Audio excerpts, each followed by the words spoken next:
kabar hari ini anak-anak sekalian? Alhamdulillah dengan izin Allah bahwa kita masih bisa diberikan kesehatan Allah dan kita masih bisa mensyukurinya nikmat dari Allah SWT. Anak-anak sekalian, ketemu lagi dengan Bapak di ajaran baru, yaitu ajaran 2020-2021. Kebetulan hari ini Bapak akan menjelaskan tentang bagaimana kita bisa menentukan ide pokok dalam suatu bacaan, cerita, atau artikel. Mungkin kalian sudah sering dan membaca buku cerita atau artikel atau media yang lainnya. Nah, bagaimana kita untuk mudah memahami suatu bacaan dalam menentukan ide pokok dalam suatu paragraf. Tentunya dalam suatu cerita ada yang disebut dengan paragraf. Dalam paragraf ada yang disebut dengan ide pokok. Nah, hari ini bahasan Bapak adalah bagaimana kita memudahkan menentukan ide pokok dan fungsi daripada ide pokok. Untuk penentuan ide pokok atau fungsi ini akan kita pelajari dari mulai SD, SMP, SMA, bahkan sampai perguruan tinggi. Kalau kita susah dan tidak memahami dari sekarang, maka kita tidak akan mudah untuk memahami suatu bacaan atau cerita dalam artikel atau yang lainnya.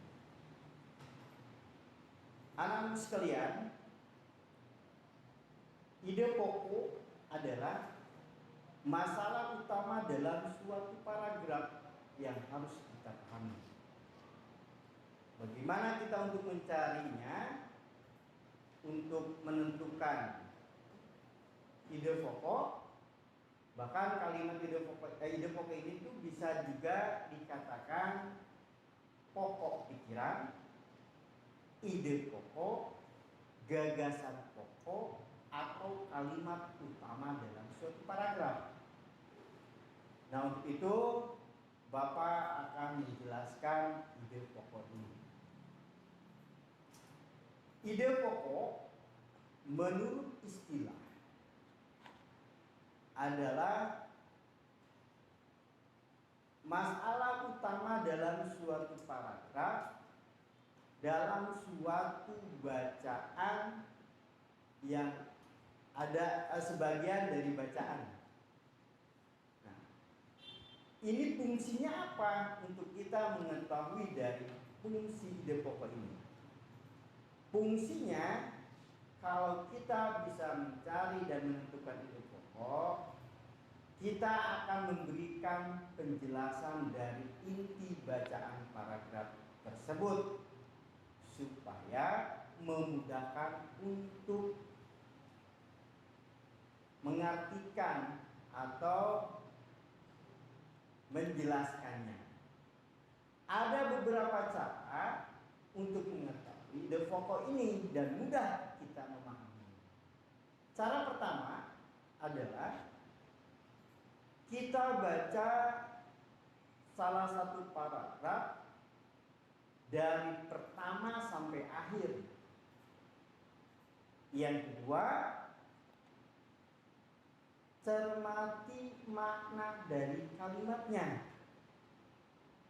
Yang ketiga, baca kalimat dengan teliti sampai kita akan menentukan ide pokok. Dan yang terakhir, ketika kita menentukan dan mengetahui ide pokoknya, maka cepat kita garis bawahi. Kita akan memahami ketika kita membaca suatu bacaan, ketika mengakhiri bacaan itu kita akan bisa menentukan akhir dari bacaan cerita tersebut. Mungkin itu saja anak-anak sekalian pada hari ini penjelasan dari Bapak. Mudah-mudahan ada manfaatnya. Wallahu muwaffiq ila aqwamit thoriq. Assalamualaikum warahmatullahi wabarakatuh.